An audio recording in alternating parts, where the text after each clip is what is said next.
Lepe boke. Lepe boke!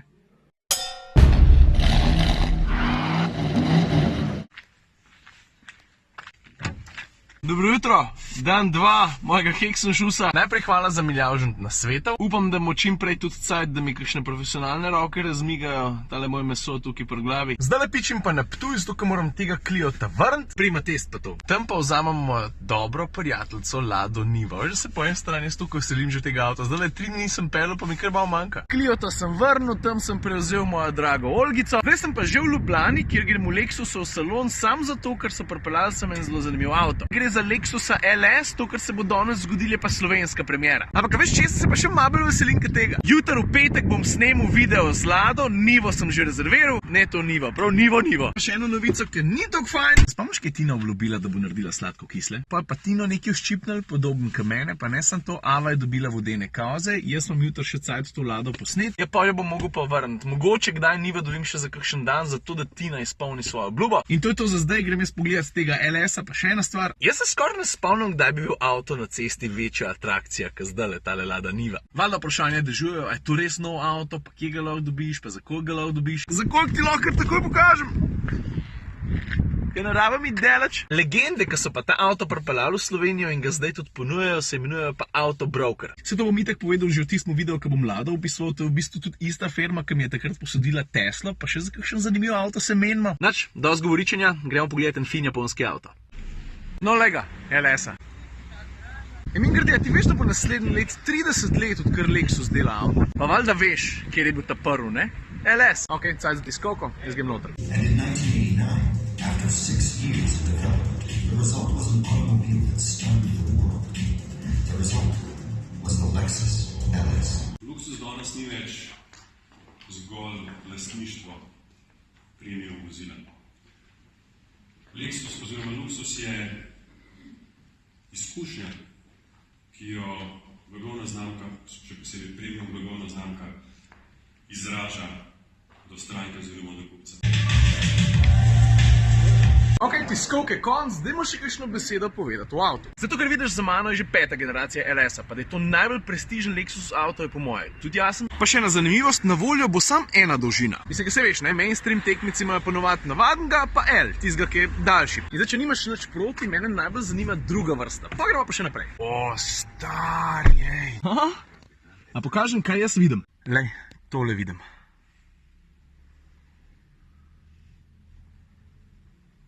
Še spredi. Zdaj, danes ne bom zgubil besed, kaj avto recimo v tehnološkem smislu ponuja, kako se pele, podvozje, varnost in tako naprej. To je pa zato, ker se bomo s tem avtom še šanso srečati, pa takrat ne bo tako na hiter. Je pa pozornost do detajlov, vidiš tole, huda. Mislim, daj poglej to, no. Pa kako lučke pri tajeno svetijo, vidiš? Se veš, da sem počen na detajle, ne mi zameriti, prosim. Pa če smo že pri detajlih, ne? A ti recimo veš, da je bila sprednja maska, na katero so pri Lexusu mimogrede ful ponosni, v osnovi izrisana ročno, šele zatem so jo pa pol skenirali, spravili v računalnik, v tam podatke poslali v mašino, ki je pa pol ustvarila, da se jo lahko pripopali tale spredi. Zapri, prosim. Hvala. Naslednje. Čau. No, tale intermezzo od Hyundaia, ki je ravno kar mim padel za volanom pod Dušan Lukić, urednik avtomagazina, ta se bo tudi še pri meni znajdel, sem že določil testni termin, zdaj pa nazaj LS-o. Prav, kaj gremo, prvo vrsto, kar voznikov sedeš. Stari, my kind of car. Je res, da je tukaj od minimalizma bolj mal, ne? Ker če sam pogledaš tale merilnike, pa ves ta usne, že sam tukaj. Pa to sem pozabil povedati, ne? Tale sedež tukaj zraven mene se da tudi čist poklopiti, zadnji sedež se da položiti, tako da v osnovi lahko tukaj noter tudi ležiš. Pravzaprav sem hotel povedati samo še to. Vstopna cena v svet LS-a je 109 jurjev pa še neki, šlo 110. Ok, dosto v avtu, jaz se bom z njim itak še srečal, takrat bom povedal še kaj več, zdaj pa caj, da povem še eno v salonu, veš, ne samo, da so ga prenovili. Tudi da Lexus začenja neko novo zgodbo v Sloveniji, sem povedal že nekaj časa nazaj v vlogu, ne spomnim se zdaj. No in v sklop tega novega začetka valjda pade tudi salon, jaz sem si 3 stvari, ki so mi bile še posebej zanimive zapisal, pa jih bom tudi povedal.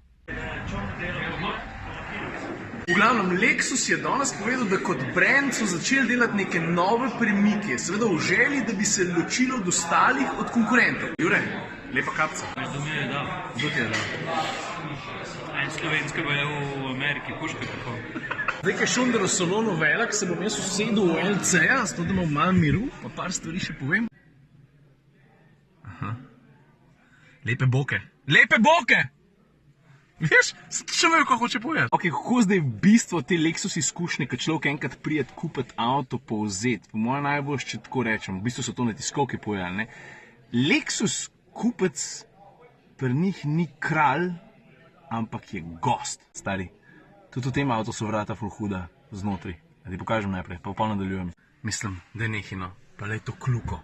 Lexus, zakaj se še nisem peljal s tem avtom? Jaz bi se ful peljal s tem avtom. Moram me spominja na LFA-ja, zato mi je mogoče všeč. Glavnem kupec ni kralj, ampak je gost. A veš, fora je, da Lexus hoče nekako zabrisati to mejo med kupcem pa med znamko. Zna dobro razložiti, no? V bistvu hoče pokazati najvišjo obliko gostoljubja. Ja, to sem hotel povedati. Pa naučil sem se, da Japonci temu rečejo, pazi zdaj, amotenaši. Amotenaši, hej. I'm stupid, I don't know what I'm saying. Ok, zdaj pa tako, kot sem prej napovedal, 3 stvari, ki so mi pri tem salonu zanimive. V bistvu so to 3 stvari, ki sem jih pokazal pa razložil, ampak so mi vsem zanimive.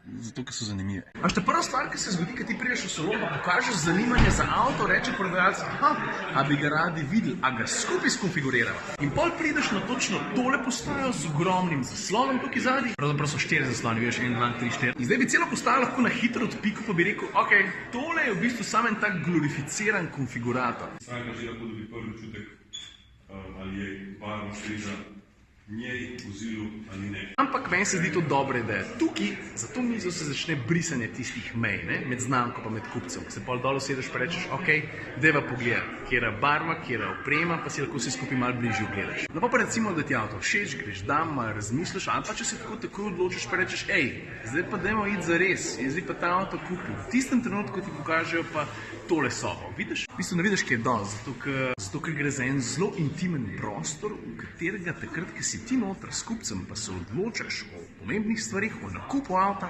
nima noben drug vstopa. Lexus tej sobi reče, pazi zdaj je zelo filmsko, negotiation room. To se pravi soba za pogajanje. V tistem trenutku, ko ti rečeš, ok, dajmo pa zdaj zares sestaviti moj avto. Vem grede, meni so tele foteli ful všeč. Tukaj pa pol na en način ponoviš proces, se odločiš za vse skupaj, pregledaš paleto barv in ja, tudi jaz ne vidim razlike med to črno pa to črno. Pa tako da na hitrega lahko tudi malo prešlataš, da vidiš recimo razliko med umetnim pa pravim usnem. In veš kaj ključna poanta celega tega prostora, tudi približno to ni zaslon, ali pa barve, ali pa materiali. Še manj je to tale skriven predalček, kjer imajo noter kataloge. Poanta tega prostora je, da imaš tukaj noter mer, da te noben ne moti. Zunaj recimo laufa muzika za prijetno vzdušje, tukaj noter ni nobenih zvočnikov. Ok, pa recimo, da si tukaj zaključil, ti si odločil za avto, ga dejansko tudi naročiš, en dan te seveda pokličejo pa rečejo, gospod Novak, vaš Lexus je prišel. No pol je pa tukaj soba za predajo vozila, zgleda pa takole.